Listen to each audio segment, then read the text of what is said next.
I chose to come here to get my moles checked because I'd been fobbed off quite a few times at my local GP, and having family who had experienced the same and then come out with a bad result from moles checked by a dermatologist, I just didn't want to take the risk, to be honest with you.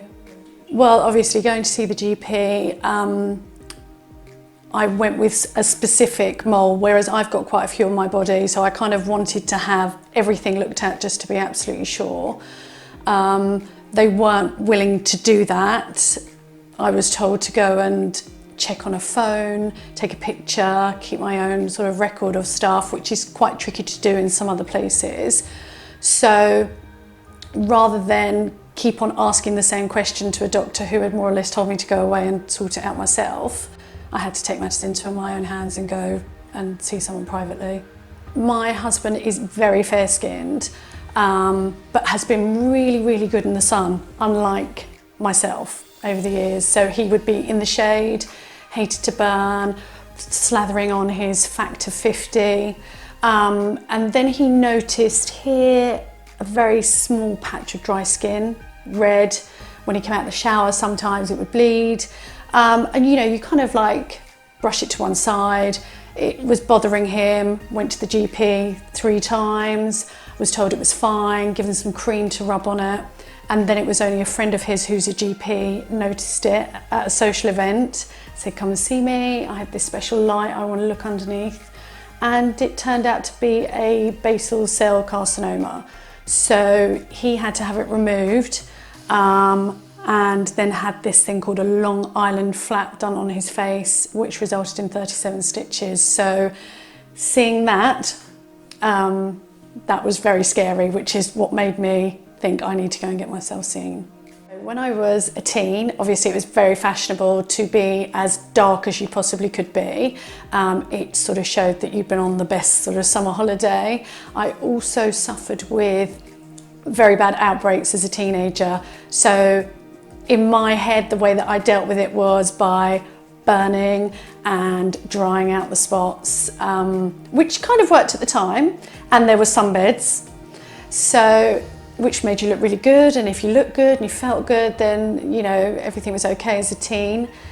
There wasn't a lot of media coverage on wearing factors. So in the sun, we would generally wear an oil. So if you combine all of that together, I was heading for a bit of a disaster, I think. Getting into my 30s and 40s, I've really noticed I have a lot of skin damage on my arms, on my chest. There is a lot of lines, and now on my face, obviously. So history of trying to look good as a teen and not being aware of medical and physical changes as you get older. I would recommend other teens to take advantage of everything that's out there and just to look after themselves, really. I obviously had my consultation with Dr. Fatima, who asked me a few questions. What I was worried about, was there anything specific? But where I had a number of moles, I kind of was just like, just everything, please.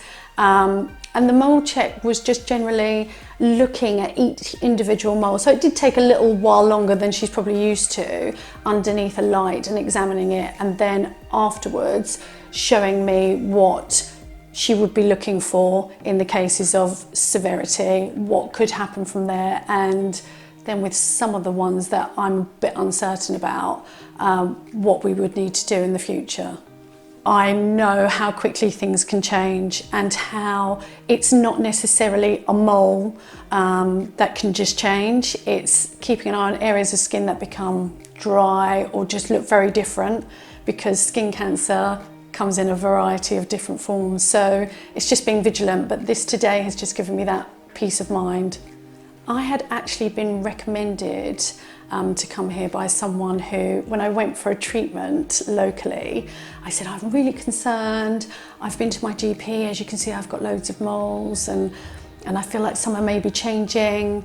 And they had taken their daughter here for exactly the same reason. So thankful to her for giving me your name, because otherwise I probably would have brushed it to the back of my mind and left it for a long time.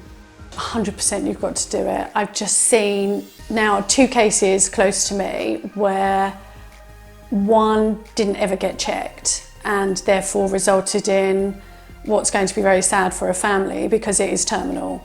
And unfortunately, when melanoma spreads throughout your body, it's one of the most severe cases of cancer. And then I've seen my husband, who looked after himself and got a form of cancer, but luckily could have stuff done to rectify it. Still, if you look at that, the bad side to that is that he's left with a very bad disfigurement on his face. So yeah, I'm just so pleased that I've come here today and got it all sorted.